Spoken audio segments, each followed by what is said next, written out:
Entergy? Oh, good morning. My name is Creighton D'Amato. I'm with Entergy Louisiana. Oh, I was waiting for Marvin's pipe up. I'm He sorry, wasn't chewing. Lynn Hornsey at the West Calcasieu Port. Very good. Marcus Jones, I'm the Executive VP and Chief Operating Officer for the UL System Outstanding. Officer. Good morning, I'm Kevin Melton, the Executive Director at Chenault International Airport. Outstanding. So to our UN delegation, on behalf of our leadership, we welcome you. We missed the young lady back here. She's with us. Oh, okay. We're part of Anyway, Team Dodge. So with that in mind, David, I defer. Thank you, Ernie. It's a real pleasure to be back in Lake Charles. My name's David Dodd. I am the founding CEO and president of the International Sustainable Resilience Center. I know that's a mouthful, but I'm going to give you a bigger mouthful. We are one of, the only one located in the Western Hemisphere so far, we hope to change that, of 8 specialist centers of excellence in public-private partnerships from around the world. In this room, we have either directly or through affiliation represented 105 nations, more than half the world's population. And we are very proud to have this gathering and others in New Orleans and Baton Rouge and Houma Thibodeau as the first ever bringing together of these centers of excellence from many different disciplines, ports, transportation, policy and laws, local governance, smart and sustainable cities, water and sanitation. Unfortunately, however, we don't have everyone we originally had intended to have here because of the coronavirus. But of the 8 centers, 4 are directly represented here. And then we have other representatives, and I'm going to ask everyone this time, instead of my usual butchering of names, to go around and introduce themselves. We're very thrilled to do this. We're very thrilled to have this. Ernie Broussard is a dear friend. We go way back. And I was actually, this is something I hope you take a point of pride in, Mayor, is that the first project, this center is relatively new. We were accepted by the United Nations Economic Commission for Europe, which runs the International Center of Excellence in Public-Private Partnerships in December 2017. So we're now fully operational and finding our footing, and we are proud to say that the first project that we did in looking at how an investment can promote resilience was for the city of Lake Charles in the Enterprise Boulevard extension, and in partnership with it's a subcontractor actually to Hunt Delay and Associates, Ernie's wonderful firm. And so this was extremely important to me that we come to Lake Charles and have a session here. The other reason is obvious. You all know what's happening here. Our guests have learned, I've told them some of what's happening in this area and the phenomenal growth that we're now experiencing and will continue to experience because of the investments that are being made. A couple of quick things and then I'll get to the introductions. The members of this organization are listed on the right inside cover of your program, and they include Chenault International Airport. They include the Southwest Louisiana Economic Alliance, and we hope to add to that list. There's a flyer, and those logos on that flyer of our contributing members who directly contributed to this event. And so please take a look and thank those contributing members because without that we would not be able to have hosted this delegation, and we would not have been able to come to Lake Charles and stay at the wonderful L'Auberge du Lac. I still say du Lac, Mayor. L'Auberge du Lac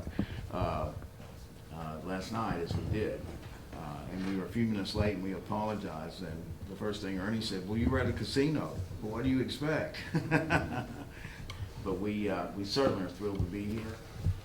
And with that, I'm going to pass the microphone because we are recording this and we are live streaming this as it is occurring. And we will have on our production website, which is sustainableresilienceTV.com.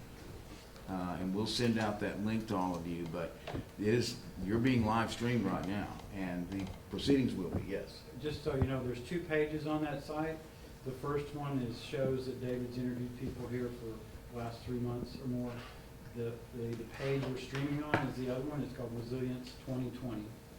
And there's this big guy with an imposing personality that's one of the interviews who came all the way to New Orleans because I was incapacitated, unfortunately, doing recovery work and contracted a deadly bacteria that almost took my life and necessitated the amputation of my leg. So Ernie came all the way to New Orleans for our interview, which went extremely well. And if you want to see a real bona fide commercial for Lake Charles in Southwest Louisiana, he put it on us. So thank you, Ernie. With that, since Bruce already spoke up, and again, I'm going to ask all of you to briefly introduce yourselves, who you represent, and something that anything that comes to mind about what you'd like to see. We have a series of presentations. I'm going to go ahead and ask our group that we make those as quick as possible while still being relevant, because as we know, we don't have a lot of time already. We've cut into that time, and we want to have plenty of time for discussion, for you to, once you hear the basic information about what our centers do, for you to say, okay, what about this? How about that? Could you help us here? That's what we're here for.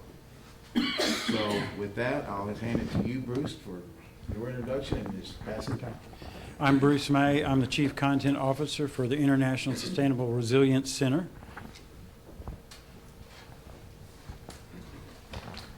I'm Arvind Mayaram. I'm former Finance Secretary, which is like Under Secretary of Treasury here for Government of India. Good morning. I'm Diogo Oliveira. I am the President for the International Specialist Center of Excellence on PPPs on Water and Sanitation. Good morning. I'm Jeffrey Hamilton. I'm Swiss, but I'm from Switzerland. I'm British, but I'm from the United Nations Economic Commission for Europe. I have to tell, because people say, oh, well, he's European, but America, the United States of America, is a member of our intergovernmental body. The Economic Commission for Europe was set up after the Second World War, part of the Marshall Plan, to rebuild devastated Europe. It was the only organization during the Cold War where East and West met in cooperation. And now we are, in our activity, working in the area of public-private partnerships. Public-private partnerships is vital for the achievement of the UN Sustainable Development Goals, which were adopted in 2015, and its conclusion will be at 2030, so we haven't got too much time to waste, and that's why we're here to get inspiration and experiences. We've had a terrific previous 2 days, and we're looking forward for a wonderful third day in our sort of international mission. Thank you. And this is my colleague from our sister organization in Santiago de Chile, Ricardo Sanchez. Okay, good morning to everyone. I'm Ricardo Sanchez from the United Nations Economic Commission for Latin America and the Caribbean, UN ECLAC. And America is a member of ECLAC as well. Yeah, so yes, you're yes. all over the place. Yes. We meet 45 states along the South America, Central America, Mexico, and Caribbean. And we have partners, countries like the States, Japan, Germany, Spain, etc. Then we are part of the United Nations system.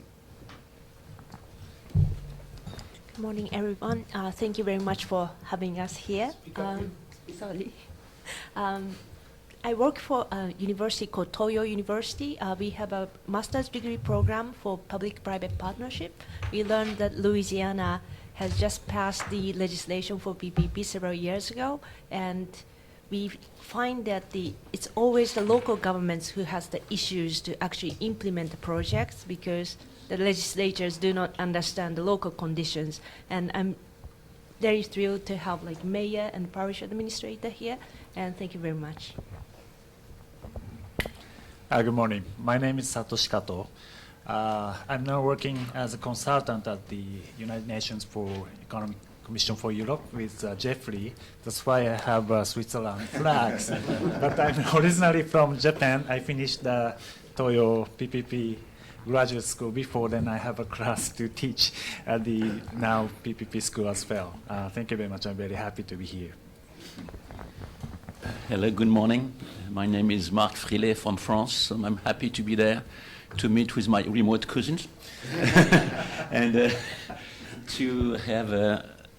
I am the Secretary of General of the International Center of Excellence on policies, law, and institution. The reason why I'm there is because for over 35 years, and still now, I've been working on a complex project on infrastructure, mining in France, overseas, and a lot in developing countries and in Africa.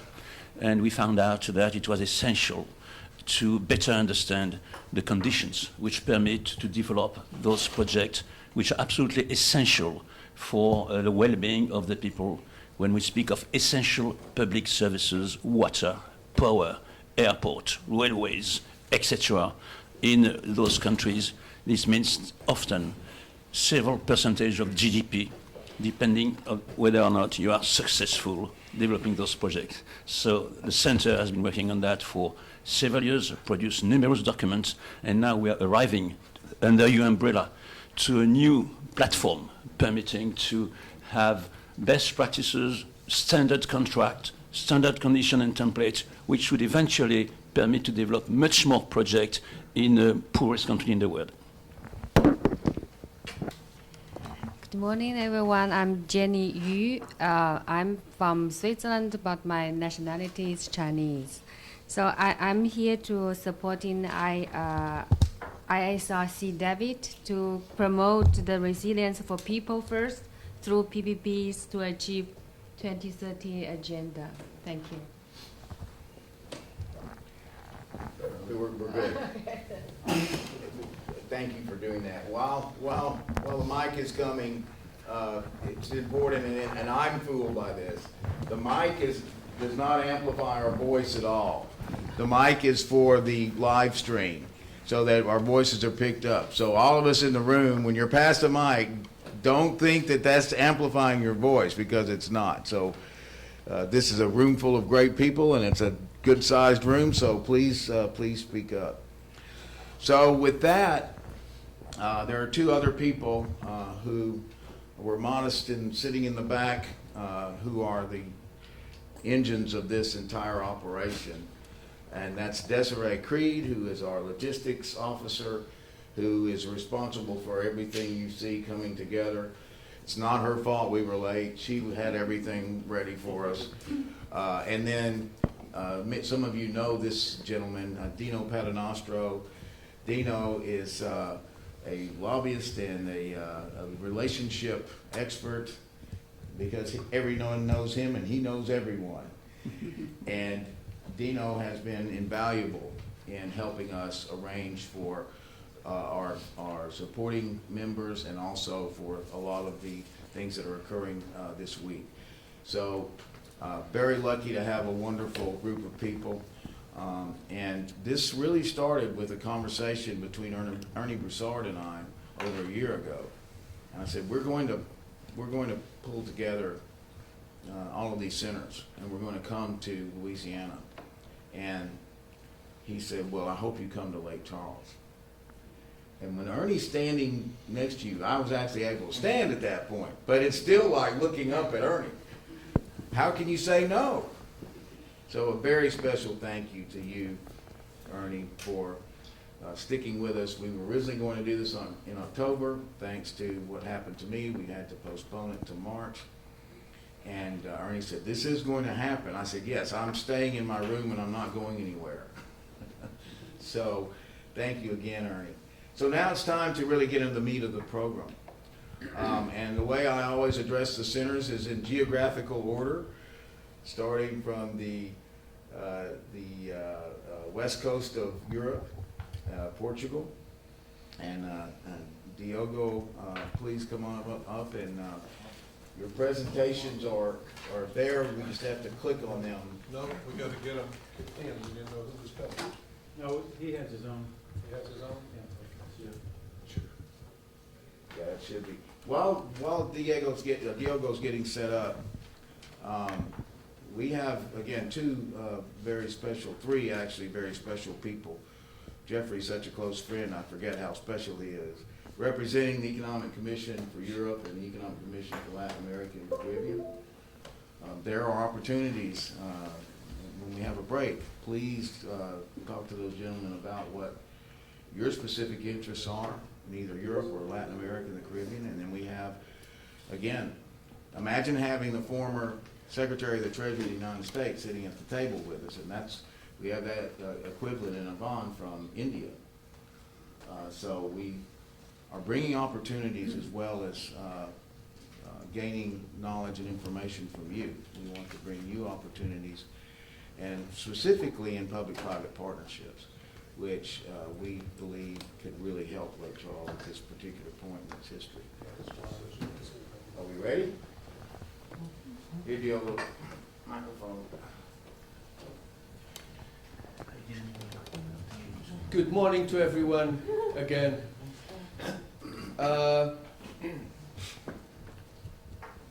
In the old Soviet Union, as well as in Ireland and in many other countries, water was for free. It wasn't paid, okay? So, can you imagine what in those countries happened when there was a leak on the toilet flush? Nothing.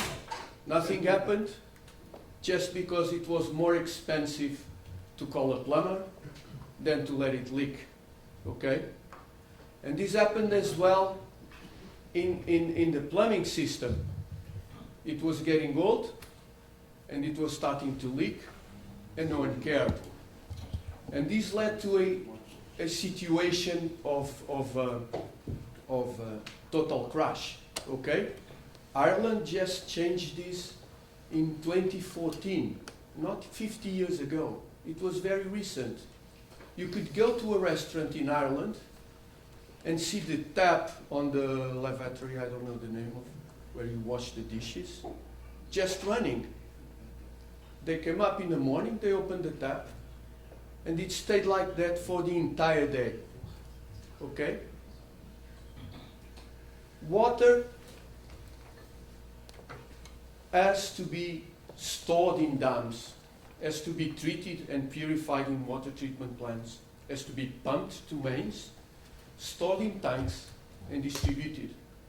It has nothing to do with the thing that comes from the sky. Okay? Nothing to do. It's a product. And it comes with a cost. And this happens with water, and it happens in many, many other sectors. Okay? So what we are going to talk today is about the objectives, would be to understand how we are internationally in terms of water and sanitation, the role of PPPs, how they can help, okay, to improve water and sanitation services, the risks of PPPs and how to mitigate those risks, how to attract funding, and then in the end I will explain what the Center of Excellence is doing. So starting by the international framework. This product that comes with a cost has lots of investment. It is not like electricity that comes with a cable, okay? And this is why usually electricity is not buried, because it's much cheaper to put it on a cable to distribute it than underground. But water and sanitation goes underground. And this is very expensive. So what we have, okay, we don't have the values because it didn't update it. I'm sorry. So what we have is $580 billion of expenditure, total expenditure between capital expenditure and operational expenditure. Still, it's missing $130 billion to achieve the Sustainable Development Goals. This means that 2.1 billion people don't have access to sanitation facilities yet, okay? And to water, about 663 million people don't have access to clean water. So, this is the capital expenditure, 130 billion. But as soon as you start building it, you have to operate it. You have to maintain it. So it will increase the operational expenditure as well. So the value expected would be 860 billion euros per year just to get this thing that we call water, but in fact is a product to everyone, okay? So the private sector is being called to help to close this gap. And 2013 marks a landmark. I'm sorry for repeating, but because in 2013 the private sector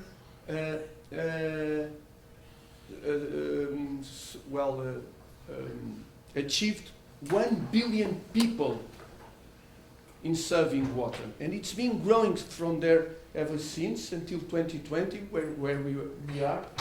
Every year, more PPPs are coming because politicians understood that these partnerships can help filling the gap and obtaining results. Okay? We have to understand that PPPs are not an objective, a political objective. Let's do PPPs. It's not how it works. Politicians understand they have a problem, and they have to understand what kind of problem and how to deal with the problem. PPPs can help in many ways, okay? Here are 5 things on the water sector. We can do it for healthcare, we can do it for education, we can do it for railways, ports, airports, everywhere. Okay? In water, there are 5 things that a partnership can fill, either alone or together. Okay? Suppose a municipality, a district, a government, a parish wants to expand their network or increase the quality of service, or increase the operational efficiency, or reduce the cost of service, or get a sustainable service. Then they can call a partnership to help improving one or all of these factors, okay? So there are many ways to do it. Usually PPPs are confused with concessions. When you talk public-partner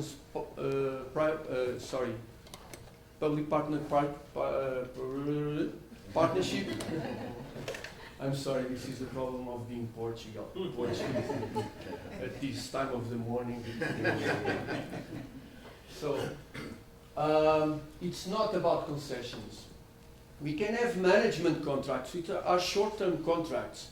They are usually due, for instance, after disaster, where the private sector for 3 years or 5 years can help in specific ways in putting together the systems again. Again, whatever system it is, can be health, can be education, can be water, whatever. We have these lease contracts, okay? It can be used for 10 to 20 years, for instance, to operate assets, to operate distribution networks, to operate hospitals, whatever. Here we don't do, the private sector does not do the investment. It's the public sector that does the investment. But when it's a complex asset, it gives the key to the one that understands it better, okay? We have design, finance, build, operate, transfer. This is very good to build dams or water treatment plants or bridges, okay? You give everything to the private sector, okay?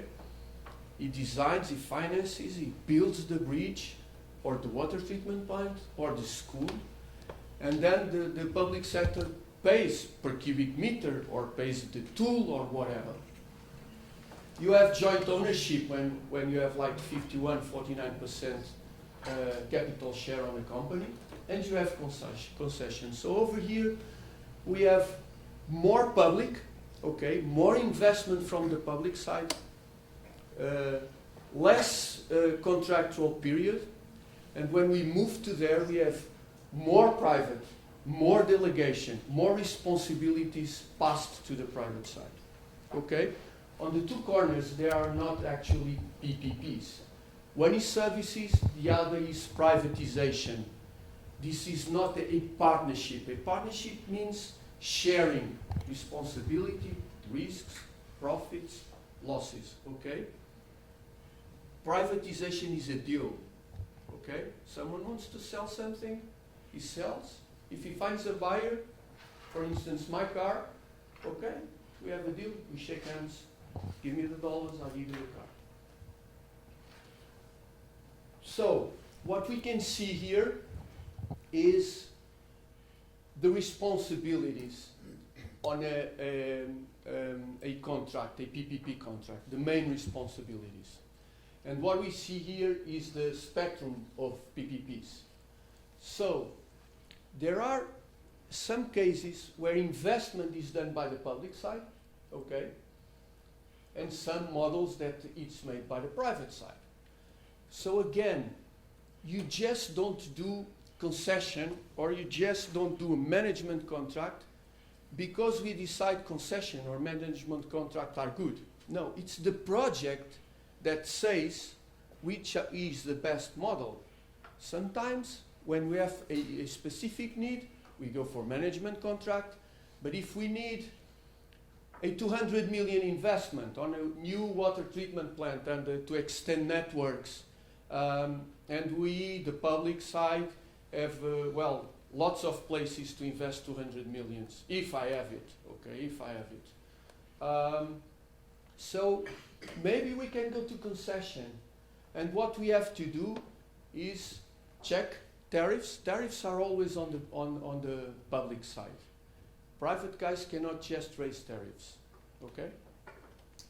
It's commonly mistaken that private operators come and raise tariffs. This is because tariffs are usually subsidized. And the private partner either gets the subsidy or increases tariffs, okay? Tariffs are always on the private side here. Like human resources, we have public employees. What are we going to do with them? They go with the contract. So they will be paid by the private sector, but they go with the contract. So this is the spectrum, very, very summary, of course, simplified. One other thing that we have to understand is all PPPs have risks. They are complex contracts, okay? And for many, many years, lawyers, economists, engineers are figuring out how to cover these risks. Suppose now I'm the private guy. Suppose I'm doing an arrangement with the mayor, okay? And the mayor wants me to build a dike, for instance. How about a bridge? They want a bridge. You want a bridge, okay. They want a bridge here. The mayor wants the bridge. Okay, I make the arrangement. I'm very good. I'm a good American company, okay? So this bridge will cost me 160 million dollars, sorry. Again, Portuguese, man. $160 million, okay? So I made the arrangement with you, and what I might, and you say, Diogo, if you fail me, you'll pay penalties. You pay penalties for delays. You pay penalties for overruns. You pay me penalties. And I say, yes, Mayor, let's sign it. And what am I going to do?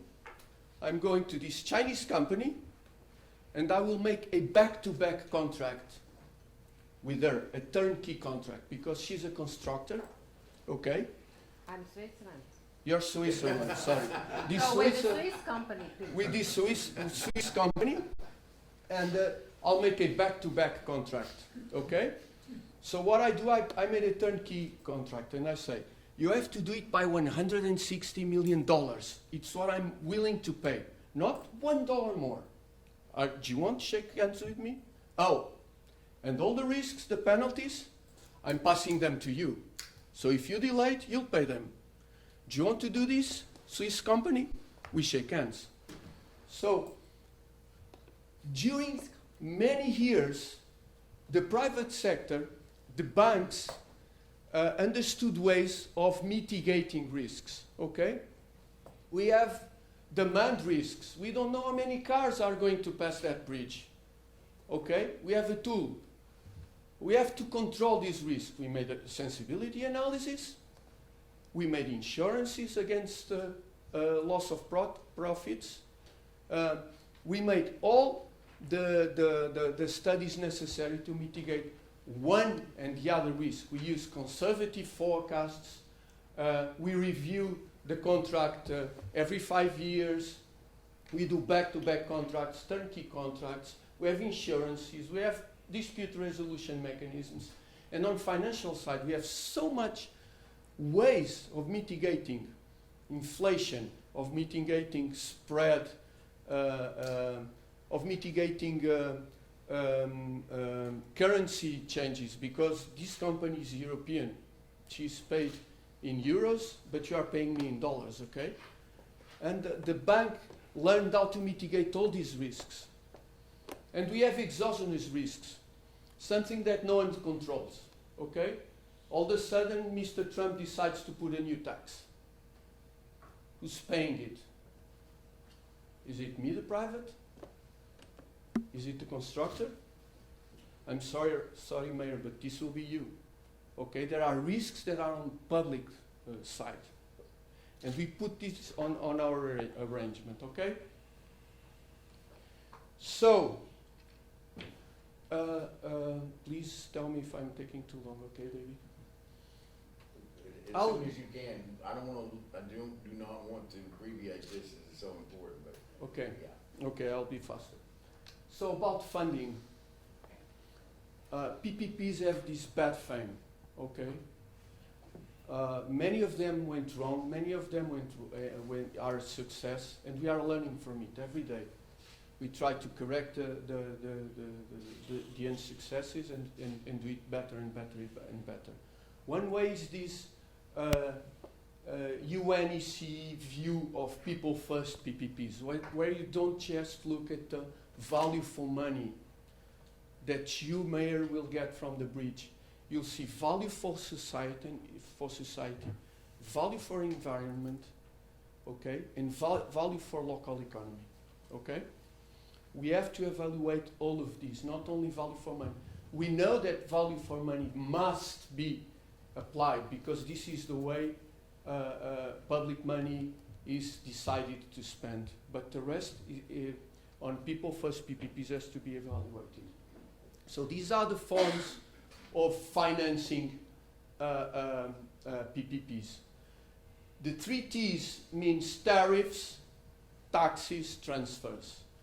So a PPP does not have to be full cost recovery. Water, for instance. It costs a lot to do this water treatment plant. And it's something that we have to sell very cheap. So tariffs will cover a part. The budget, the public budget will cover the second part. And funding and grants from foundations, from BP, whatever, will cover the third part, okay? Then we have loans and bonds. This is for the debt service, And then we have to call the private investors. The World Economic Forum came up with a name to gather all of these. It's something that was being done, but it did not have a name. And I don't know, 15 years ago, they came up with this, well, beautiful name, which is blended finance, okay? So blended finance means through public investment to attract private investment. So to do this bridge, we understand that $160 million cannot come from the pocket of the private guy because tools will be unbearable. Okay, so the private guy puts $60 million and the public puts $100 million. Okay, this is blended finance. Okay, it's been done, well, for many, many, many years. So, finally, to end, one other thing that is needed for PPPs to be a success is to have 4 conditions. Okay, first one, to have steady laws and steady regulations. Lawyers, banks, and private sector do not like to change the rules in the middle of the game. And these are long-term contracts. We need to be steady, okay? The second one, it's about planning. Planning is the most important thing, okay? We have to plan. You gather information, make good feasibility studies, prepare everything, don't rush. This is very difficult on a disaster situation because planning is very important for the success of a PPP, okay? The third one is efficiency. It just doesn't make sense to raise tariffs to cover the costs, okay? And if you have this public way of managing projects is through a cost-plus method. Do you know? Probably you do. All of you know cost-plus method, okay? Cost-plus says that these are my costs during a year, okay? During the year. So what I'm going to do, I'm going to foresee the costs for the next year, and I put the tariff for the next year equal to the first year. PPPs are done by another way, which is price cap. So what they do is they don't have 2 years. They don't do it yearly. They do it for 20 years. And what they are going to give to the mayor is the price they have to charge. Okay? So they put the price here. And they have to put the costs inside. Okay? So they have to lower the cost. Okay, I'm going to cut this. And this is called efficiency. So I'm going to do this in every costs, energy costs, debt service costs, operation costs, maintenance costs. I'm going to reduce a little bit of all of them. And if it is a competitive bid, the best price will win. Okay? So the efficiency is very important. And the last one is tariffs. Either it is an hospital, or a school, or a bridge, anything, price is very important. Affordability is very important, okay? This is one mistake that has been happening throughout PPPs. Private guys sometimes underestimate the capacity and the willingness to pay of people. And they think they can charge this much, and then they cannot, okay? So, you have to, through planning, assure affordability for all. This is a key to success. I'm finishing, okay? So, we came up with this Center of Excellence, one of them, where we want to collect information, disseminate information, and have several key activities. Actually, 7 activities that the center will provide in the future. Basically, now we are concentrating in providing institutional advisory to governments to put together PPP programs. It's what we are good at and our skills. The rest of the activities are still under implementation. Okay, this is a very recent center of excellence. But here we have done it to Tunisia, to Albania, to Romania, to Montenegro, to Croatia, to well, China. So any country that wants to put a PPP program, they come to us, they go to Portugal, we have sardines, good wine, and we talk about PPPs basically. Okay, so this is it. We have many partners. We have Ernst & Young, KPMG are partnering with us. We have this famous partner called the World Bank. They are with us with the Center of Excellence as well. Anyone is welcome to join us. And this is it. So thank you very much all for hearing.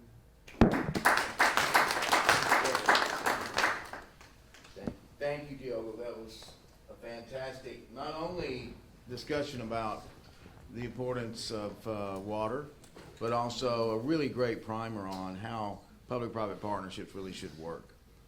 And this is a great segue to our next presenter, Mr. Marc Frelet. And Marc, again, from Paris, a distant relative to some of us. We were in home at Thibodeau yesterday, so you can imagine he was right at home. So Marc, if you'd like to come up.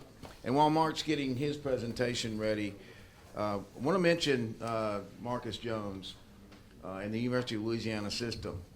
McNeese State is a part of that system, and as are 8 other universities around the state. And I'm very proud and honored to say that the University of Louisiana system is our university partner. So instead of 1 university, we have 9, and we're very proud of that. I'm a proud graduate of La Tech, but my brother played football for the Cowboys in 1968 and 1969. So I have ties to this university as well, and it's a thrill for you to be with us, Marcus. And again, thank you to Jim Henderson, Dr. Henderson in the system. You ready, Marc? Great. Marc is an authority on policy and law, and you have to have that to implement what Diogo was talking about. So it's all yours. David, you are taking me by surprise. I was not supposed to make any presentation today, this morning, okay. But let me just I'm not going to put do one either, a few words on what we have been doing together, why we are here, and especially how we have made a lot of progress to implement things which need to be implemented nearly everywhere in the world. That's essentially the reason why I'm here. Our Center of Excellence has been the product of several years of participation to complex projects, either in France with railways, highways, port, airport, water, power, and very quickly, in a country we needed the most the essential public services. From us, we are in France, it was Africa, and to some extent Latin America. We also did a lot of work with India. You remember? We put together the Indian infrastructure report, and then we have an Indo-French initiative on P3, which ended up with extremely interesting conclusion, which permitted to both parties to understand better how to develop sustainable projects, because what we are trying to speak this morning is what is a sustainable project, since we all know that currently there are a lot of criticism on P3. And the question is, are those criticisms justified? Or is it possible to use P3 as a tool which permits to develop more essential infrastructure projects at a time when the budgetary constraint doesn't permit to make projects above a certain level? And the beauty of P3, of sustainable P3, is precisely that. When a city, when a country, when a region cannot afford to make a project in a traditional way, then it has to consider whether or not there is a chance that P3 could make this extra project in such a way that it is at no cost or hardly no cost to the existing and future public budget, and at the same time having a project developed in time, by definition within budget, putting all the necessary work to be done in terms of engineering, in terms of construction, in terms of financing, in terms of recovering from the public to the private sector. Around the world, some countries, some group of countries consider it is possible. Other group of countries so far were considering it was impossible. What is interesting is to do a little bit of history. This country, the US, developed many, many P3 at the origin. Water, canal, power, railway. That was just all P3, financed by the private sector, investing, recovering from the users, sometimes good project, sometimes bad project. And then afterwards, P3 were forgotten in some region in the world. And entirely because of the uncertainty after the First World War. P3 need certainty. If you cannot build certainty, you cannot have P3. Why? Because the private sector is recovering on a long-term basis. It's an economic and financial equation where you recover for 20, 30, 40 or more years. We're speaking of a bridge, for instance, to give you an example. In order to make a bridge on P3 in France, there are several bridges in P3, then the criteria is what should be the recovery period in order to have the possibility to make the bridge on P3 without hardly any cost on the public budget. Depending on the bridge, then it will be 30 years, it may be 40 years, and the nicest bridge in France, the largest one, Viaduc de Millau, is for 75 years. It has been the same for the Channel Tunnel. What should be the length of the concession period of the Channel Tunnel for the recovery from the private sector? Then, to start with, about 40, 50, then renegotiation, and we arrive to 60, 70.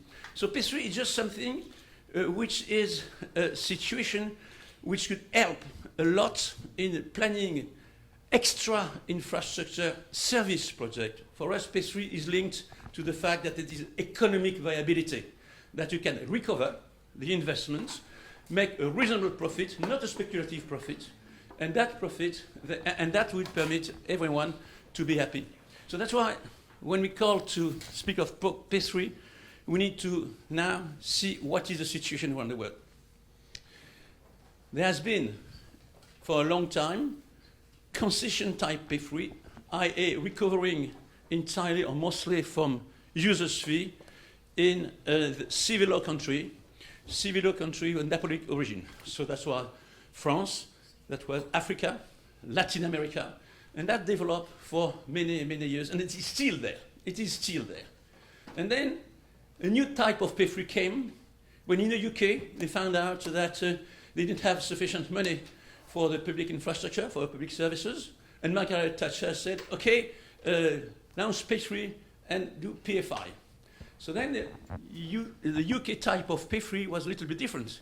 It was a situation where it was, in fact, the state which paid for an infrastructure service by installment. Instead of paying immediately while you have the money in your budget, you pay over the years. Practical consequences are that by doing that kind of P3, which is very legitimate in some situations, then you are pledging the future taxpayer money for 10, 20, 30, 40 years. So then, quickly, everybody understood that this kind of P3 could be justified whether there are sufficient positive externalities, etc., when it could raise future taxes, etc., etc., but the limit remains the tax budget of the future tax budget and pledging future tax budget. To which extent you can pledge a future tax budget. A lot of analyses have been made on this, and inter alia, the IMF has set up the limits, and that's why the UK has more or less stopped this kind of P3 because they went too far in pledging the future tax budget. This is more or less the same situation currently, as you may know, in Canada. We went very, very far, and what are we doing for our children? So can we go that far? And we have the same situation in France. where they wanted to develop, in addition to traditional concession PPP from users fee, P3, and there has been a limit. So now, that's why P3 are criticized, rightly, because unless you know what you are speaking about, unless you define P3, and then you select the P3 which are resilient, and we are arriving exactly to our topic of today, unless we go to find out what is a resilient P3 now, and for kids, and for the future, then we have a problem, and you have a lot of criticism. Even in the UN, there has been criticism by some NGOs on what Geoffrey was doing. Although what Geoffrey was doing was absolutely perfect, precisely. Boycotting me, Mark. Look, they boycotted my meetings and even put some demonstrators outside the door. So. And again, I didn't know what NGO meant before I got involved with the UN. Non-governmental organizations like the World Bank, International Monetary Fund. We have to talk with them, David. This is not these are not people, well, these are just, you have to talk with them. They're the most well-organized body within the UN system, and we have to deal with them in a serious, consultative way. That's a sine qua non, and when you're building bridges, my goodness, you're going to have to do that. Yes. Sorry, it was just a side note, sorry, Mark. but I should have rather quoted the UK Treasury report on P3 in the UK, which has been extremely critical on some kind of P3. I should have quoted the French Cour des Comptes, their estimated body criticism about some kind of P3, not all. The problem is that for the press, when some kind of P3 with example are criticized, it means that you have just to dig out everything. Now, that's exactly not what we think, and the rationale for us to be here, and the rationale of the activity of our center, which is policies, laws, and institutions, is to progressively identify all the ingredients which will permit to develop sustainable P3 with a very limited impact on existing and future tax budget, which project developed on time and within the budget where the project is resilient. What means resilient project in what we are speaking about? It means essentially a project which is based on a contract. P3 eventually is no more than a contract. So we have to find out how to draft a resilient contract, which means a contract which can take care of many things that we know today will be unknown. Many things will take place in 5 years, 10 years, 15 years' time. How can we design a contract which at the same time is sustainable for 30 years, for instance? Every stakeholder happy with the contract, not only the two parties, but also the lenders, and more to the point, the people. And that is what we are working upon with the Center of Excellence. Where are we? We are now in a situation where we have identified most of the core issue which prevents to develop this kind of P3 nearly everywhere around the world. And we find out that the issues are very similar for each kind of P3, irrespective of countries and sectors. So the first thing, as Diego, you mentioned, so I don't need to repeat what you did, it was absolutely excellent. The first thing is to find out whether a particular project can be developed in some kind of P3. And I will limit myself to projects which can be developed in P3 with recovery entirely or mostly from users' fees, which means P3 for essential public services. You must start by a very good system of planning and prioritization. You need to start by a master plan which integrates all the kind of infrastructure that you intend to develop, and to find out how, within that whole framework of various infrastructure, the ones which may deserve to be developed under a P3 system. If you start having the idea, oh, it might be possible, immediately you must go further and analyze the interests of the people for the project, the interest of the people for paying a fees, the interest of the community now and in the future, because we all know that the need of the people and that the affordability of the people for the fees will change. So you need to make projection. And that the more you dig into the matter, the more you find out that it is possible to set up not only guiding principle, but procedures and process along the direction. Yesterday, we have a very good example of,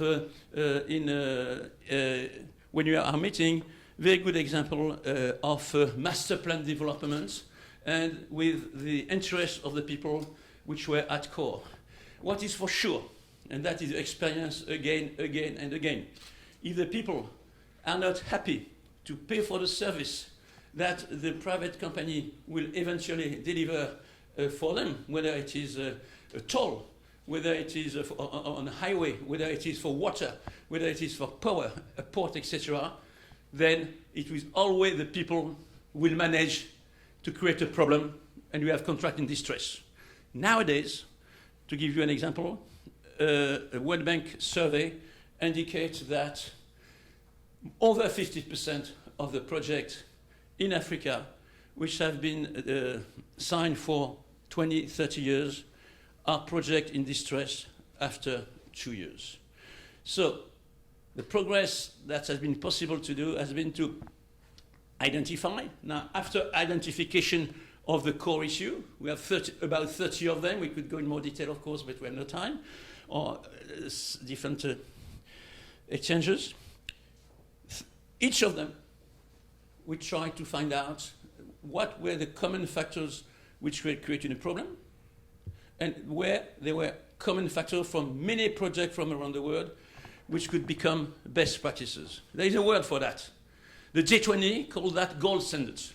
Are there gold standards which permit to develop projects valid all across the project, all across the world? And we progressively arrive up to a certain level. Much more work needs to be done, but up to a certain level, after 4 years, under the umbrella of UNICE, to have report best practices and process for all the process of planning and prioritization. Then we found out that another major issue in P3 is that there is a lack of common understanding on a definition, what it is all about.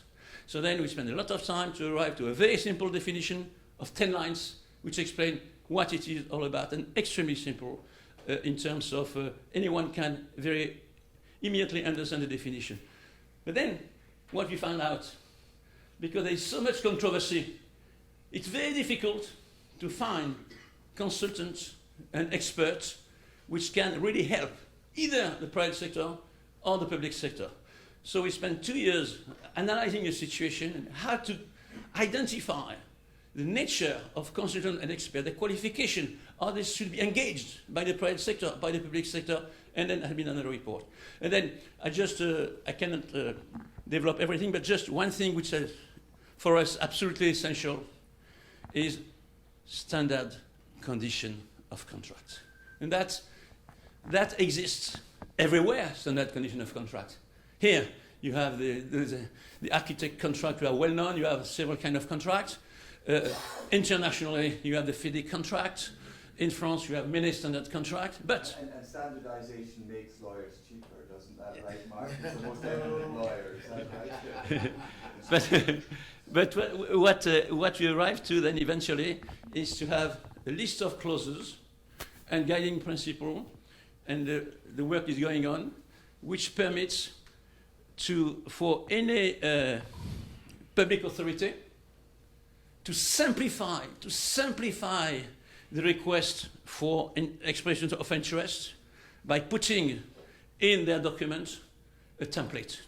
So we don't have, again, to have a lot of discussion on the risk that you are ready to take here, ready to take there, etc. Why? Because those discussions have taken place so often between the public and the private sector. To give you an indication, currently there are 20,000 concession PPP projects around the world, recovery from the private sector essentially now. 20,000 means that 20,000 of time. There have been a discussion, the risk, how to deal with the risk. And each one having its own idea about risk. The banker sees a risk in a very simple manner, extremely simple manner. The population sees a risk entirely different. The population is happy to have more risk and to pay more if you provide a better service. The contractor sees the risk differently. Public authority. So then, if you start turning around, always reinventing the wheel again, it's very difficult to succeed. So that's why we have tried to do our best to make a synthesis of all this, of course, coming from many standard conditions for many projects, and this is also on the table. And to go back for the bridges, for instance, and the toll bridge, then for toll bridges now, there is a lot of international practice that we have attempted to summarize, which starts by what to put in a enabling document. Should we go further than functional specification? Yes, no, why? From specification and standard condition of contract, how you develop from there the system which permit to have the best engineering at the least cost, done on time and within budget. This process exists. There are best practices, of course. There is much more to do. But what I'm trying to say is that we are at a time where we arrive to a situation where solution can be put on the table and the best practice on the table for the interest of the people. It starts by resilience. You ask by the people what they are ready to pay, how it works, etc. And then just to finish in the US. In the US currently, I know there is a lot of debate on this. Ourselves, we are working with, I am myself a fellow of the American College of Construction Lawyers, where we are working on a white paper on P3. And that white paper on P3 is most interesting to see what is taking place in the US. What is for sure is one, more and more design and build project, that's for sure. And two, from there, some P3 try to become concession P3, but very few, with, as I understand, Virginia, more or less, leading the show. So it was just a flavor of what we're trying to do and what we're trying to achieve under your authority. Geoffrey. Thank you. David, with your indulgence, may I just follow up on these excellent comments from Mark? Certainly. Just because I get what Mark was referring to with some of the technical issues. I just wanted to say that public-private partnerships is a very innovative concept, and it can be extremely challenging from cultures and different peoples. And to give you an example, I'm Scottish. I'm born and brought up in Scotland, and I don't know if you follow Netflix. There's a very famous kind of serial called Outlander. It's about a Scottish romantic historical story that starts from before Culloden and then goes up to the sort of Second World War, and they transfer in time. But why I'm referring to it is that there is a theme tune on Outlander, and it's called the Skye Boat Song. Let me read you the first verse of the Skye Boat Song. Sing me a song of a lass. Lass is a young lady in Scottish. Sing me a song of a lass that is gone. Say, could that lass be I?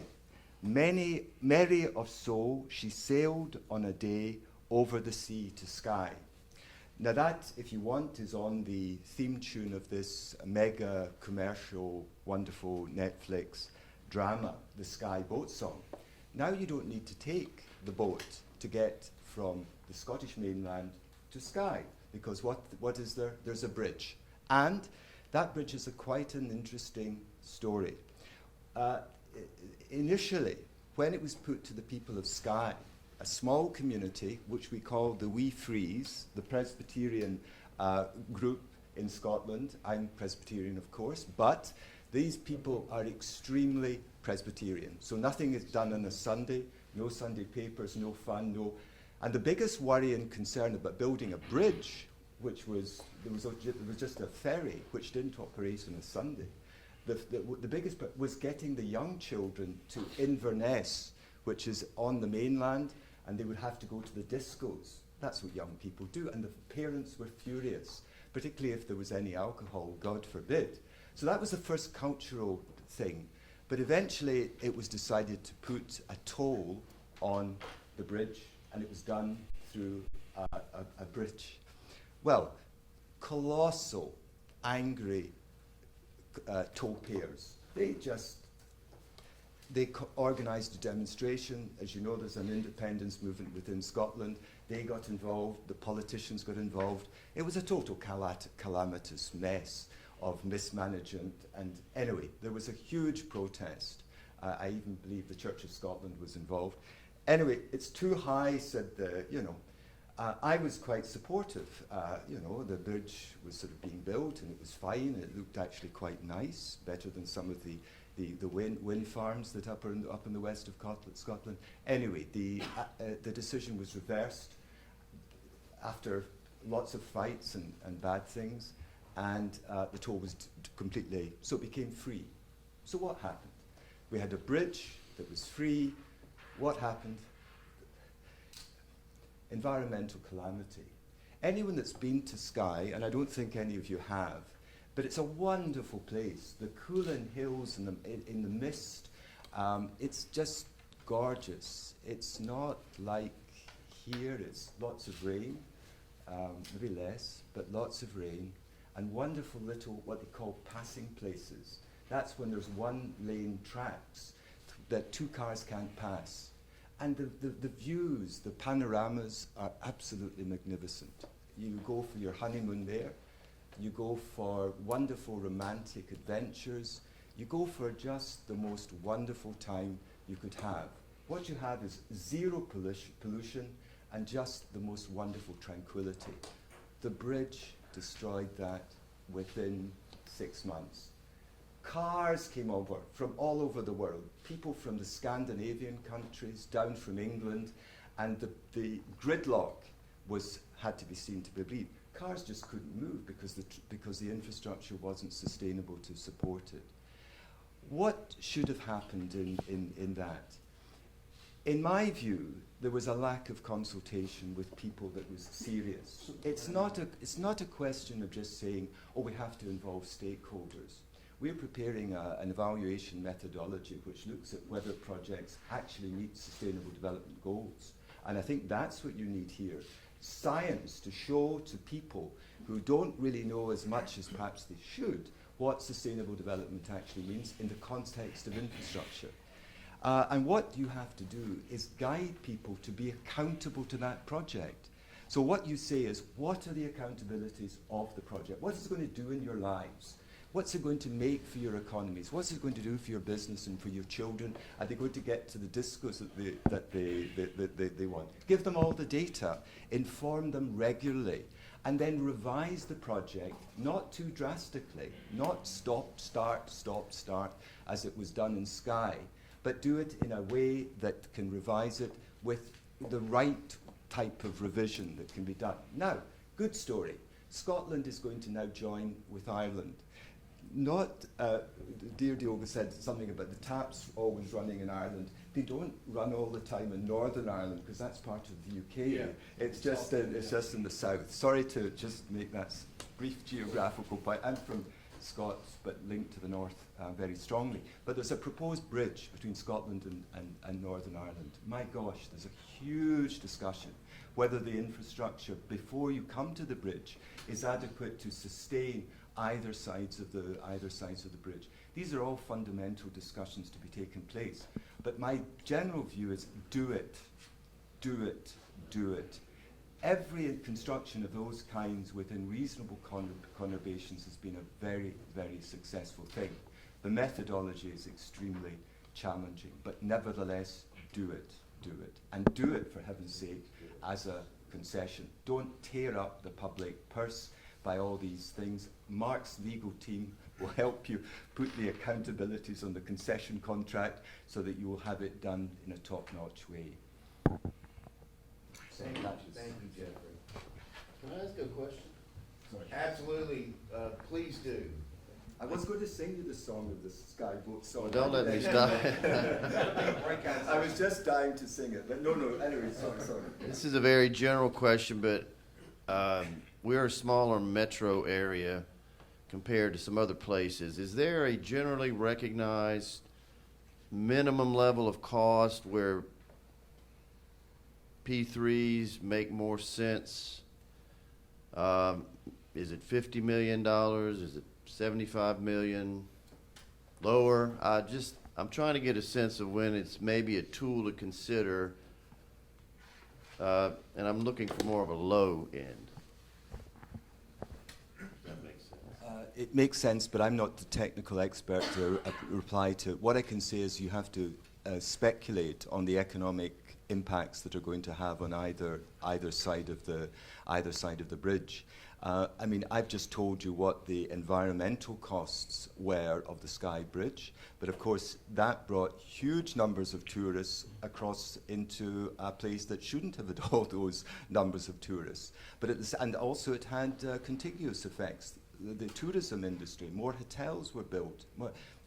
You know, we had a chance to talk with Gianni about Chinese investment into a golf course in the west coast of Scotland.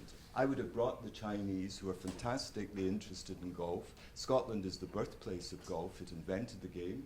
On the west coast of Scotland, there are championship golf courses, but served by airports that need upgrading, built at the time of when the Americans were in the west coast of Scotland being servicing the Second World War. They closed in 1961.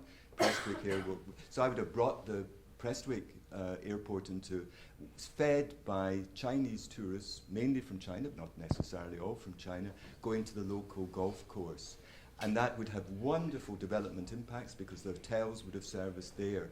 So what we're saying here on your question is that you have to look at it in an integrated approach. It's not just the bridge, it's the integrated services that are going to be formed either and outside and out. If I may, the answer is no. There's no minimum limit and there's no maximum limit. Scale is important, although, because you have transaction costs that will be diluted with scale, but you can even have projects without investment for the private side, only expertise. Suppose an hospital. Hospitals are usually done with two concessions, one for constructing the asset and the other one for operating the asset. And the teams that do it are completely different, okay?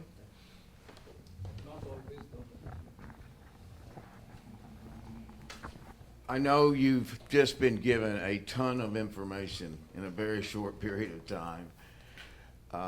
We desperately want to have time for open discussion just like this, and thank you for asking that question, because we don't want you guys to be, you know, at the end of the day going, gosh, I'm glassy-eyed and I've had all this stuff thrown at me. We want to hear from you as well. So you notice that on our agenda is really not a detailed agenda. That's because things change. People have things they want to say, and we decided to keep it basically open. But to keep us on schedule, I think the best thing to do would be now that you are absorbing all this information, to take a 5-minute break. Please use that opportunity. If you heard someone say something or you wanted to talk to someone, then we'll come back 5 minutes sharp. We'll come back, and then Namba has a great presentation that combines the work of our centers. We work very closely together. Local governance is where resilience begins and ends. And it's on resilience. And then I would like for our distinguished guest, Ricardo from the Economic Commission for Latin America, to say a couple of words, and then of course our esteemed guest from India as well. And then the remainder be open discussion. There are two things of great importance. The first is that there is a Center for Ports run by a gentleman who happened to be the finalist for the first person was chosen by President Trump. He was number 2 in line. in case that person couldn't have served, for presidency of the World Bank. Ziad Hayek, he goes by Alex in the States. He spent 20 years, he's a dual citizen of the U.S. and Lebanon. Was unable to come to this meeting, but we are bringing him back specifically to meet with the ports in Louisiana, Lake Charles and Cameron among them. So he will be here. The second thing is, my center is here. Ernie knows more than he probably wants to know about my center. And I want to come back when Ziad comes to talk about ports. I'll be with him. We'll talk in depth about the Center for Resilience. We want you all to become members and become involved. But today is more important that you hear from people that you're not going to see in a few weeks. So that's the agenda from here. So please take this opportunity to ask questions while we're getting coffee and water. Anything? Dino, I saw you. The restroom is in the break, opposite hallway from where we're at. Anybody needs it, this is. Okay, all right, let's take a break.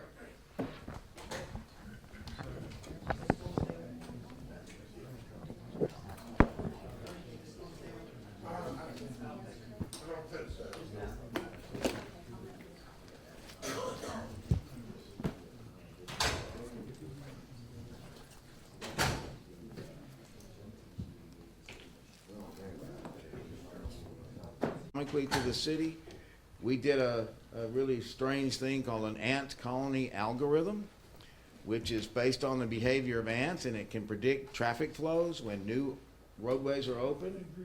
We took that, we took the results of that, we fed it into an economic impact model. I have a partnership with a firm called Regional Economic Modeling out of Massachusetts, and it just so happens that one of your new professors at McNeese State University, Dr. Dan Groff, who's in this building. Dan ran that algorithm and came up with the total impacts, positive impacts in terms of reduction of damage and loss because of this new route. And we coupled that with an economic analysis of the positive economic benefits of that, and Ernie presented that to the city. And I said I was going to embarrass Ernie because in the middle of that, as I was drafting the final copy of the report, my life was taken over by something else. And I was in the hospital. And Ernie stepped up and said, "I've got your back." And he did. He came through with that. You have a very special man in this community. I know you all know that. You need to know what kind of person he is. When the chips are down, he was there. So thank you. So, again, very proud that Lake Charles, Louisiana, the first time this was ever done to our knowledge. And this was in relation to a project that could, at some point, be a public-private partnership. We brought in a global expert who's a part of my team. David Baxter, who some of you may have met. David did an analysis and looked at where the potential were for P3 in this project and other projects. So we hope to continue that relationship with Southwest Louisiana and Lake Charles. Again, I'm not going to do a formal presentation, but I have a very close colleague who we work very closely together, Yu Namba. Yu, come on up, from Tokyo. Yu is with Toyo University, a very prestigious university in Japan that has, again, a public-private partnership graduate program. And they are very involved in resilience with my complete blessing, because we are going to do a lot together. So Yu, it's all yours. And don't remember, that mic is not amplifying your voice. Okay, yes. Good morning again. My name is Yu Namba. As just David said, that we've been working together with David. We invited him to come over to Japan after 2011. We had this gigantic earthquake and tsunami, and we large portion of Japan suffered because of the tsunami damage and things. And I'm going to talk a little bit about what kind of partnerships would work in terms of disaster or in terms of resilience. And not that it much talking about like infrastructure development P3s, where the most of the focus in the morning session was. Just a little bit to give you the ideas of what kind of partnerships are necessary, especially at the local level, because there are many kinds of partnerships that is required to respond and reconstruct, and so that's going to be my topic. Of course, like when you look at the disasters, there are certain phases. Before something happens, you need to have planning, you need to have zoning, you need to have all the preparation. And then when something happens, you need to respond and then reconstruct. And those are the things that the public sector needs to do. And wherever the public sector has the function, there's a room for PPP as well. And when you talk about resilience, I was thinking, what exactly is resilience? Because in certain areas, in certain localities, the meaning can be different. And everybody looks at we have to protect people, we have to protect the properties of the people, lives of the people. And also we look at the well-being of the victims when something happens.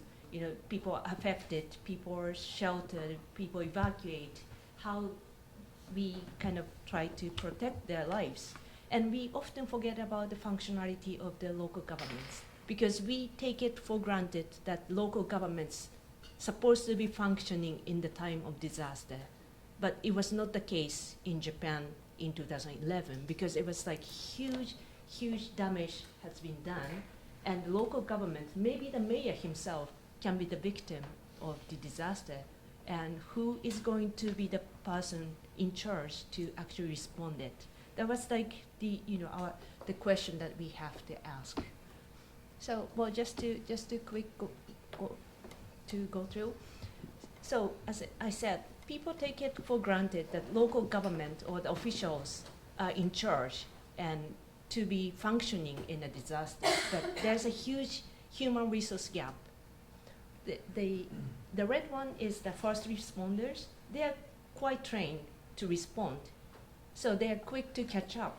But especially at the local level, the administration would never catch up with the demand that they face, and they need to have like more support, like systematic support. As we see like parish and municipalities sitting together, which is a good sign. I mean, because the local government itself cannot really function by themselves. You need to have like parish, state, federal government coming together to discuss and to work together to actually to meet the gap of to meet the demand of whatever they need to do. But like as I said, in 2011, there's a huge devastation in the local government itself. As you can see, in certain towns, out of 140 officials, 40 people get killed. Out of 300 people, 70 people get killed. The one in this 33 people get killed, including the mayor. Then who is going to make the decisions? Who is going to take over the control of the city government? Actually, no one could do it, because when the disaster happened in 2011, we didn't know what was going on, because it was so huge, and it was like, it was late in the afternoon, and by the time we found out, it was like so much damage has been done already. And we didn't really know how to communicate with those people, because they didn't even know how to communicate. They don't have anything. They don't have communication. They don't have power. They don't have anything. So then how would you function yourself, and how would you help, to the others that are suffering? So those are the questions that we needed to ask. And because we specialize in local government functions, city management, and all these things. And this was the huge question that we need to ask. And also, not just we lost the communication, we lost the data. David and I visited almost 4 months after the tsunami, and there's one city hall which was totally washed away by tsunami. He has this like 2-inch thick of binder. He said, all the shelves are empty. This is the only file that I have. you don't have like any residence data, you don't have any taxation data because it's washed away. How would you function as a city government if you don't have data of, who is living here, who is doing what? And so those are the things that we really need to be prepared. Nowadays in Japan, they have like a contract with other cities, remote cities, maybe like in somewhere in Alaska, so that they can keep the data for you, so that if something happens to you, they can still have the data or the servers that can actually complement whatever the data that you need to retrieve.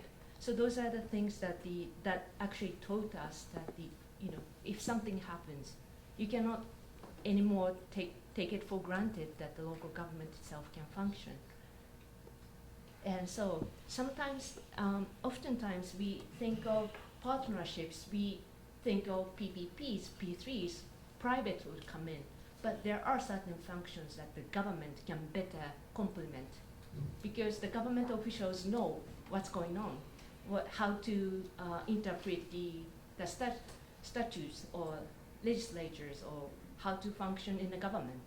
So sometimes not the public-private, but public-public partnership would work better because the municipality staffs know, maybe the city next door would know how the city would function in Lake Charles, and maybe some people in New Orleans can better complement rather than the private sector coming in a city office to try to function as a city official.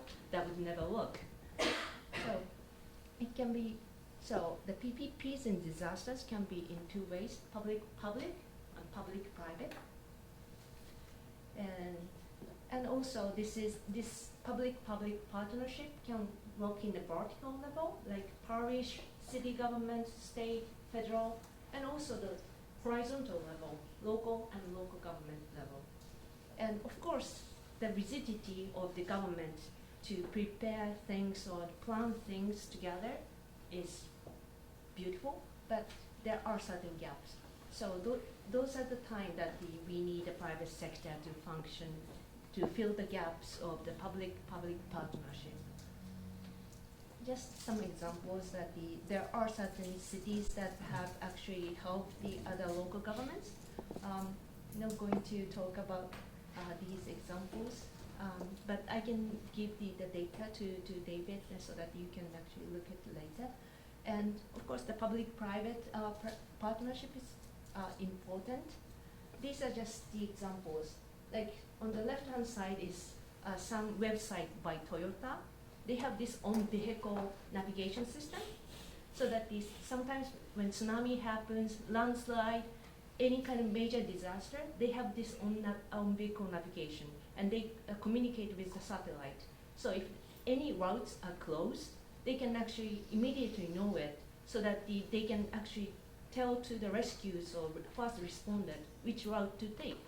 So this is like a private sector's contribution to how to respond to the disaster. And on the right-hand side this is what Amazon do. Amazon do the wish list, and people who evacuated to the shelters, they can actually put wish list of what kind of goods they need at the shelter, and they just put it on a website of Amazon. Maybe you can just purchase things that the people wanted. So the Amazon would do the logistics, and the logistic company would take care of it. So it's not like, usually the goods or relief goods are sent by the government, federal government, or FEMA, or the military would dispatch the goods to the shelters. But in this case, private sector are just complementing, and you don't need to wait until the federal government decide what to do or how to do it. But in this case, the Amazon can actually take over the function in a smaller way. So, and this is much larger part in disasters or PPPs. Everybody,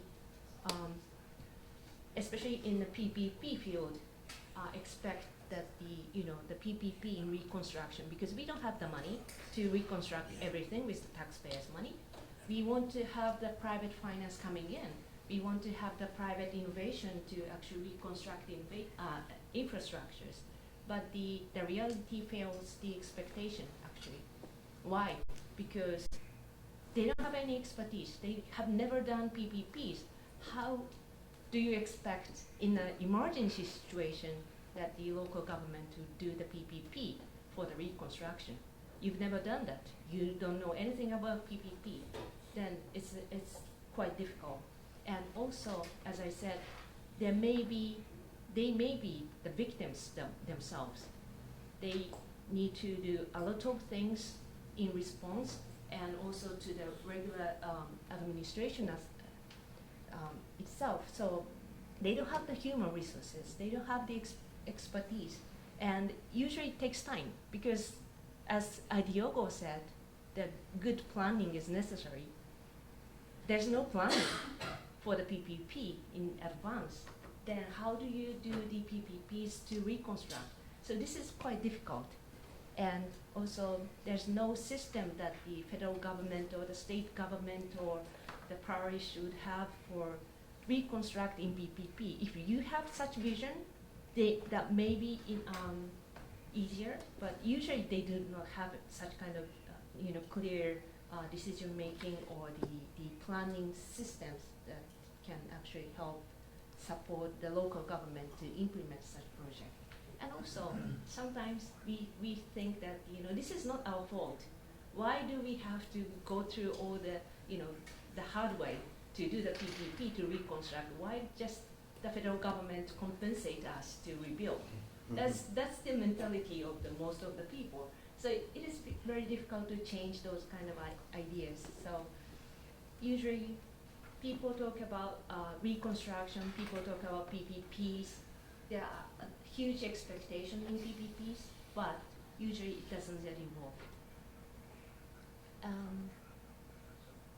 I'm just going to talk a little bit about this is a rare case that in Japan that they reconstructed in a sense that they want to make their community more resilient in PPP. This city is here. It's an eastern tip of the main island of Japan. They were washed away by tsunami, and the definition of their resilience was to sustain the power, because they suffered losing the power for over 2 weeks, losing the communication for almost 3 weeks. So the local government, who are supposed to function in the disaster recovery or disaster response or victim relief, they couldn't do it because they didn't have the power, they didn't have the communication. So the idea of this project is we want to have an independent power source that can be reliable during the disaster time. And so they decided to actually build the solar power system and also to install the batteries at the shelters and things like that. And that's how it happened. But this is a small city. This is 50,000 resident city. They didn't have any experience in PPP. Then how did this happen? They happened this because private sector proposed to the government or to the local government to prepare this project. So it's an unsolicited based project. This is not starting from the local government itself. The private sector actually initiated this project to happen. And so they installed all these systems. I have the case study, so I can give it to you. But we say that a lot of PPP's expectations in reconstruction, but if there's no readiness for a local government, it doesn't work. So I see this group of people sitting together, local governments, parish government, business community sitting together, university, which is great that you have the platform to discuss, to plan it beforehand, so that you can be better prepared. If something happens, how we kind of implement PPPs, or how to implement it, or do we do this through PPP or not? You can discuss it beforehand so that you can be better prepared for the disasters and to improve your resiliency in the community. Thank you.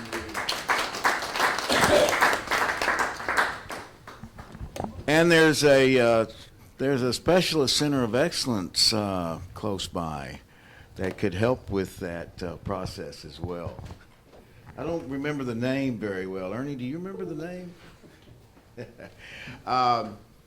Now it's a real treat to have R.B. Smith, who's the Vice President of Business Development for the Southwest Louisiana Economic Alliance, talk to our group a little bit about what's happening and the amazing things that are happening here in Lake Charles in Southwest Louisiana.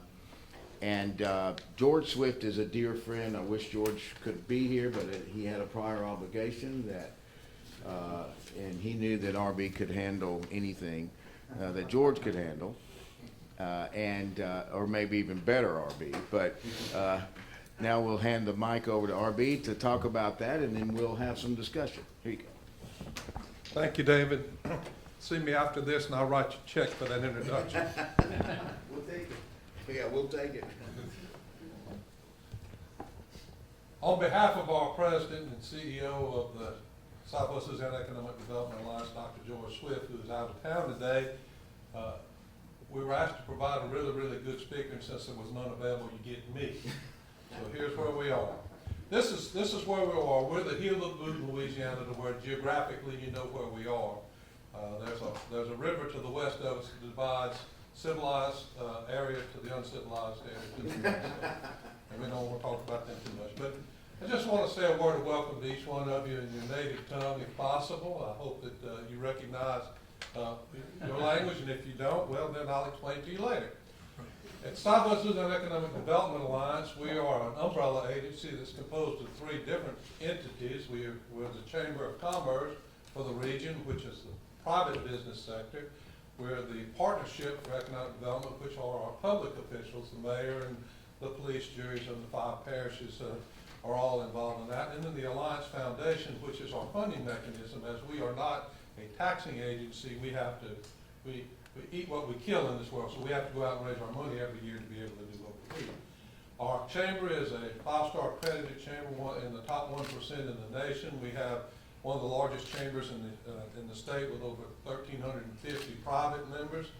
We also have national recognitions for our work here, and some of the things we'll show you later on, but we've been in the top small business market for 9 out of the last 10 years. It's amazing. This building that you're in is a perfect example of some of the things we're talking about, public-private partnership. After our big event in 2005, which was Hurricane Rita, we spent 3 weeks before we got utilities back, electricity back in this community to most of our municipalities where we could work in Lake Charles. But after that, we did some studies, and we know that what we needed to have in Southwest Louisiana that was critical going forward was a one-stop business location, and that's what became the facility that you see today. It's a partnership between McNeese State University, who gave the land, and the university sits to the east of us across Ryan Street, but this is on the campus. It's a partnership of the parish police jury. They provided money. The city of Lake Charles provided money. An EDA grant that provided money from the federal government, and then the Alliance put in money from the private sector. So we have a public-private partnership, and we built this $13 million facility in 2000 and what, Brian, 13? Opened in 13. 13, so we've been in here 7 years. It was $13 million. It was paid for when we walked in the door. We don't have any debt service. These are some of the things that are inside the building that you see today. One of the things we're proud of is our small business incubator. We're trying to encourage our local entrepreneurs to become involved and bring their ideas of what they have for a business. They may be good technically in what they do, but they may not have business acumen, so we provide that for us. We have 21 clients in our incubator, creating about 45 full-time jobs. One of our stars was the app Waiter, which if you're familiar with our local area or the United States, it's an app on your phone where you can order food to your home or your office. And it's been very popular. It sold for $3.8 million about 2 years ago. So we think that went from 0 to 3.8 million. 308 million is pretty good. Some of our international partners that we have are the Port of Lake Charles and Chenault, and these folks provide deep water transit for waterborne cargoes, and we have one of the longest runways in the south here to be able to bring in industrial cargoes and whatever else we may need in the way of air. We'll hear from them a little later, perhaps.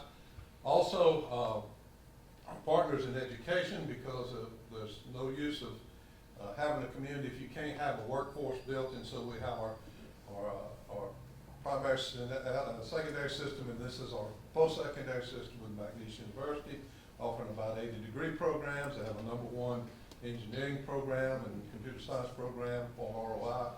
Our community college that offers workforce degrees, and they're the #1 community college in the state and #11 in the nation. So we're very proud of the outstanding work these folks do. This is probably the story that tells our story the best on the economy, is the fact that we're one of the hottest economic areas now for the last 5 or 6 years. These programs are all what we call mega programs. They're all mega projects in the $1 billion range. The Cameron LNG at $10 billion, Cheniere Energy at $20 billion. We've got the Sasol project that's grown to over $12 billion, the Lotte complex of $3 billion. A lot of foreign direct investment. Yes, Dina? RP, since it's an international group, can you remind them where those folks are headquartered? Cameron LNG is a joint venture between Sempra Energy in California and a French firm and 2 Japanese firms. So there's a lot of foreign direct investment. Cheniere Energy is a publicly traded company here, but they also do some work with the French and South American partners. Sasol is a South American oil company that's owned by the folks in South America. South African. I got the wrong continent. South African oil company, and they're completing. They've got 4 out of the 7 plants in that project going. The Lotte Chemical Company is a group out of South Korea. I'm going to get the South right here. South Korea. They completed their project last year and opened it up with a huge grand opening. They're up and running and doing great. Indorama Ventures is out of Indonesia, and they've got an ethane cracker going as well. So some of the things that we see coming in, we have, of course, the construction on the Lake Charles LNG. Our friends from Lake Charles LNG are in this other big room having a meeting today, so they're working on a $10 billion project. That's a joint venture between Energy Transfer, which is a domestic company, and Royal Dutch Shell, which is an international company based out of, where. And then the Commonwealth LNG is a group out of Houston that's putting this program together. They're working well, and it works for them. Driftwood LNG is the same group that started Cheniere. They're bringing in. RB, you may want to take a second and explain LNG to some of our visitors. Oh, I'm sorry. That's right. That's like NGO. While we talk about all these alphabet soups, LNG is liquefied natural gas. In 2014, the United States of America became energy independent. We were able to, with the fracking technology, be able to bring more natural gas and crude oil to the surface than we needed. So now we have surpluses, and the way we're going to deal with it is we're going to try to liquefy it at these places and put it on ships and ship it around the world. So some of your countries may be impacted by this. The Lake Charles LNG plant originally was a joint venture between Energy Transfer and British Gas. The British Gas was bought out by our friends at Shell, and so that's where it is. But the British Gas folks wanted to try to get the folks of Great Britain off of the Russian pipeline. So we're hoping we can do that someday for them. Venture Global is underway. That's a project that's going on. Magnolia LNG was originally out of Australia, but it just sold this week, I think, to Singapore. So it's still foreign direct investment. Pardon me. These are some of the programs that are further out. The Delphin project is a floating liquefied natural gas ship at 50 miles out. They'll have a pipeline out to it, a jetty, and they'll bring the transit ships alongside and just dump the LNG right into them. The G2 project, Ernie's working with that. He can give you more details there a little further out. And the Monkey Island LNG down in the little island you see on that right-hand picture. Total investment in the local area, $109 billion is what is either underway or proposed for the area in industrial capital expense. The impact to our community is pretty strong. We've had at peak about 18,000 temporary workers doing the construction, creating about 1,800, almost 1,900 permanent jobs in those facilities that were built. Another 3,000 to 4,000 people are indirect, and another 3,000 plus or 4,000 in induced jobs. So roughly we have about 10,000 new jobs in the area as a result of what's already been built and what's proposed to be built. Over time, the numbers just continue to increase, where we think we could add as many as another 11,000 or 12,000 jobs in the local area. So we're really excited about that. That's what helps our economy here locally. Here at the Alliance, we're working with a lot of challenges, which every community probably is around the globe, but we're focusing on science, technology, engineering, arts, and mathematics for our future workforce. We want to make sure that we're keeping up with what the global demands are for talent. We know there's a shortage of talent in the United States. I don't know how it is in your home countries, but it is here, and so we're trying to bring the next generation of workforce up to speed. We've got we're aligning our education systems to where in 2020 to 2025 we can be better enabled to make sure that we have graduates going into jobs that are available here locally and keep the talent here. We have a business expansion retention program where we go out and visit with 35 of our economic driver businesses to keep a pulse on what they're thinking. We also have a certified site program which makes shovel-ready sites available to add to the speed to market for any of our industrial customers that want to come and locate here, or our existing businesses that want to expand. We have an international trade accord with our sister city over in Lafayette, which is 70 miles east of here. You came in through it. You'll go back through it just in a little while, heading back to Baton Rouge. But we're working towards a super region for those types of events where they can work on. We have a next generation initiative because we spend most of our time thinking about the future, because that's where we're going to spend the rest of our life. And we got young people like our mayor who's coming along, and the generation after him, and I'm sorry, Mayor, you're no longer the young kids anymore, because another generation after them, and we're trying to encourage them to be involved in leadership and in workforce and get involved with what it takes to run a community. And then we market our region, both nationally and internationally. That's part of where Dr. Swift is. He's doing a national conference today, and hopefully it'll be good.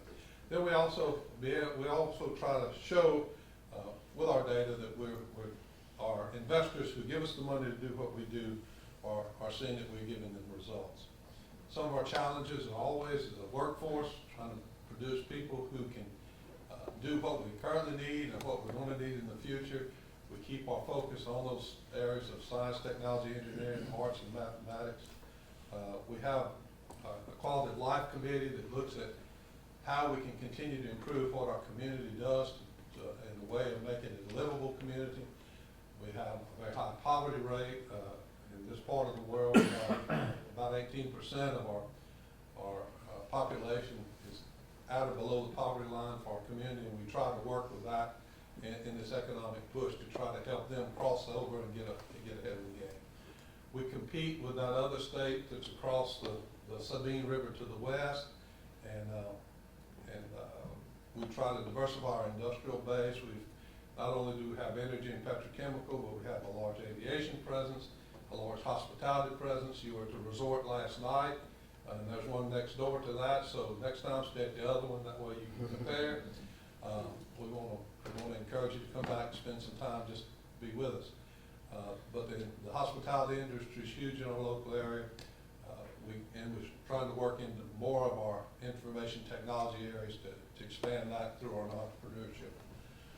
More certified sites where we can bring more private businesses in and hopefully grow our workforce and grow our economy. We, again, promoting entrepreneurship, people who want to go into business for themselves, helping them get the business skills that they need to support the technical that they provide. And then regional cooperation unity. This is key to us being what we are. We're not a isolationist. We're inclusive in what we do, trying to keep all our partners together and working on common goals that will improve our community. So that's a quick rundown. This is your other. This is the other end. This is thank you in your language. If you don't know which language you are, let me know. I'll explain it to you. And certainly, I want to introduce Gus Fontenot, who's on our staff here. Gus helps with our certified sites and site selection. The other colleague we had was Eric Cormier. Had to step out for a meeting. He was here. And so what we'd like to do is, I think, David, you wanted some time now to do some questions and answers. Thank you, RB. Thank you, RB. Great presentation. And I think you can see the breadth of what's happening here. It's incredible. And my understanding from our analysis last year that, at least last year, Lake Charles, was the region here, Southwest Louisiana, was the fastest growing region in the nation. And I would doubt that that's still the case today. I asked our esteemed guests from Latin America, the Caribbean, and from Arlan from India to just give us their kind of reaction to this and any ideas about how public-private partnerships could help with that. Also, dear Jeffrey Hamilton, talking about People First public-private partnerships and how that may be a point of adoption for you as you move forward. I know this is a progressive region, and I don't mean that in political terms. I mean that in human terms. You've always been that way, and I think that you are ideal to look at adopting people first principles as you move forward and looking at public-private partnerships and other investments. So with that, I'll pass this to you. Avani?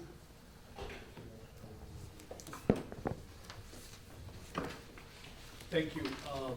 I think what we've seen today is most impressive. Already a huge amount of investment is going into the region and mostly driven by the private sector, I believe. So I think you are already much ahead of the curve in the sense of development. What I bring to you is a bit of a different perspective, because when we are in the first world, as we are today, we look at issues in a very different way. And when you are away from here to a country like India, for instance, or any of the developing countries in Africa, or even Asia, the complexities are of a very different nature. And therefore, private investment or public-private partnerships also become more complex. So I would briefly share with you a little wider perspective on public-private partnerships and see if there's something that would resonate with you on the margins. Private investment in infrastructure through public-private partnerships is generally for two reasons in emerging markets or developing countries. One is finance seeking, which is quite obvious, because we have seen the kind of gap that we are looking at. The United Nations has estimated that if we need to fulfill the SDGs by 2030, a total of close to $115 trillion would be required, and there is clearly a very large gap there, which all the governments together in the world will not be able to fulfill. And therefore, private finance is necessary. The proportion of need for private finance for development increases as you move away from the developed world into the developing world, where the governments are also constrained in terms of borrowing because of the fiscal headroom not available to them in terms of prudent fiscal management. But the second is efficiency seeking. So even if you have money, if you are able to increase financing, you also need to look at efficiency. Now it's very interesting to see that whereas people put a lot of faith in public sector and are a little wary of the private sector in terms of public services, the accountability we have seen in a public-private partnership is higher than it is in a purely public sector driven project. So if you have a purely public sector driven, say, a road, a constructed road, it has potholes. Yesterday we were coming down and I was telling our friend here that it seems like galloping on a horse because the road was quite bumpy. Was that in Lake Charles? No, it was the Okay, highway, just making the expressway. The expressways, I don't know who is responsible. It was somewhere else. But therefore, it's very difficult to pin it on somebody. It's a public road, public sector has constructed it, so the accountability gets diffused. But if it was a public-private partnership, there would be a performance requirement, a riding comfort would be written down in the service level contracts. And then you could hold the private sector accountable for giving you a horse ride on a car highway. So therefore accountability becomes higher and efficiency becomes higher. And I think that is something that we need to continuously be aware of, that you can bring in greater accountability. But the big problem or the elephant in the room is that we have seen is predictability of factors over a period of 20 to 30 years. So when we were talking about contract writing, you spoke of standard documents, standardization of contract provisions. Over a period of 30 years, whether those circumstances will continue, which you have written down in the contract, is very doubtful, especially now when the economic cycles are becoming shorter. As we've seen, the economies are kind of going through downturns and upturns at a much rapid rate than it used to be earlier. Earlier, you would see an economic downturn coming in 20 years, 15 to 20 years. Now it happens every 5 years. You had Lehman Brothers and something else happened, and now coronavirus is creating another cycle of downturn globally. So you have this unpredictability of the cycles, and therefore unpredictability of how moving forward the contract is going to work, which is where I think a lot of work needs to be done on issues relating to renegotiation of contracts over a long period of concession that you write. And there, of course, the question of moral hazard comes, because there's always this fear of regulatory capture, where the private sector will come up and create the circumstances, at least try and convince the circumstances are there to renegotiate the contract. So we need to learn a lot more on how renegotiation of contracts ought to be done. Now, one big factor for us, when I was looking at the presentation on water and sanitation also, is that if you have a country where the asymmetry in terms of development of different sections of people is very high. In the case of India, for instance, we have a 1.2 billion population. President Trump came back and said he'll never be impressed with any crowds anymore after being in India. So when you have 1.2 billion people, out of which close to 350 million are still below poverty line, in terms of percentages, it may not look that high. I mean, we have come a long way from where we were, say, 30 years or 40 years ago. But in terms of sheer numbers, 350 million is larger than population of several countries in Europe. And therefore, the affordability, so when you do water pricing, for instance, when we say, how do you price water, becomes a problem. Because you need to provide services to everyone, and therefore in India we say sustainability is over three factors. One is, of course, the environmental sustainability, which everybody talks about, but the other is financial sustainability, which also you can bring in through a public-private partnership. So your maintenance of that is over a long period of time, and you can build in revenue streams that can come in. But the third is inclusiveness, because if you leave out a very large number of people from the services that you're providing, then those are not stable. We have seen that in the case of India, when at some point of time the tolls were very high on the roads. There were agitations by people, and then the governments were forced to roll back the tolls that had been put there, which was also perhaps the case in Scotland.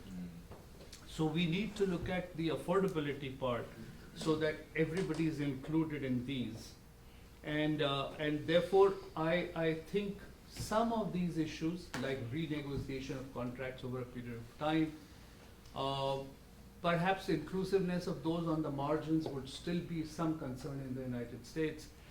There would be some of these issues which perhaps you would have to grapple with in terms of writing your PPP contracts or awarding PPP contracts. I see what you are doing here has, of course, much of it is private sector, but there can be a huge spin-off from this in terms of public-private partnership infrastructure, for instance, for the growth of medium and small enterprises, which come as auxiliary or ancillary to the petroleum industry that you are developing. which can be the parks themselves can be public-private partnership mode and could be developed in that manner. In India, we have done a lot of such parks like textile parks and food parks, where a very large number of small-scale industries have gone in. So the common service centers, common tool rooms, common effluent treatment plants, etc., all come in these kind of parks. So the smaller enterprises can work well. There are also very successful models that have been run on skill development. So when you have programs like this, we have seen that in many states in India, I don't know how it works in US, but there is a lot of influx of people from other states because they are much better trained in other places or other countries for that matter than the local people who have not been, their skill upgradation has not been of the same level. And therefore skill development could be one program which the state or the local government could run through private sector for PPPs to be able to upgrade the skills of the local communities in being able to provide the manpower locally and then reap the benefit of the development which takes place from there. I'll stop there, and if there's any question, I'll take it. Thank you very much for having me here with you. Thank you. Now, Ricardo, if you would mind just giving a few comments, and then we'll get into the question and answer. Okay, thank you very much. Let me make some comments about this discussion. Yeah, but I want to start talking about why PPPs and why infrastructure resilience, at least from the point of view of Latin American and Caribbean countries. Yeah, but at the end, I think it is a worldwide concerns. Why PPPs in Latin America? Because 1 out of $3 invested in infrastructure are coming from PPPs. Yeah, 1 out of 3. Then it is very important if you are thinking of this 1 out of 3 is addressing to energy, transportation, water and sanitation, and communications. Then, and in communication is practically the total. Yeah, some countries is absolutely private investment in communications. Yeah, very different from water and sanitation, for instance, and energy and transportation is in between. But then it is very, very important PPPs for our economic development. But it's very important for our social development. Yeah, obviously, with no good services of energy, transportation, water and sanitation, etc., the human life is very difficult. Yeah. Then infrastructure is a key issue for development from both social and economic point of view. And why infrastructure resilience? Yeah? As Jeffrey repeatedly says, SDGs and resilience are not only closely related, but is a key issue for the future of our planet, for the future of our people. Then I think it is very important for us to put together PPPs and infrastructure resilience. Yeah, Latin America has, and the Caribbean, has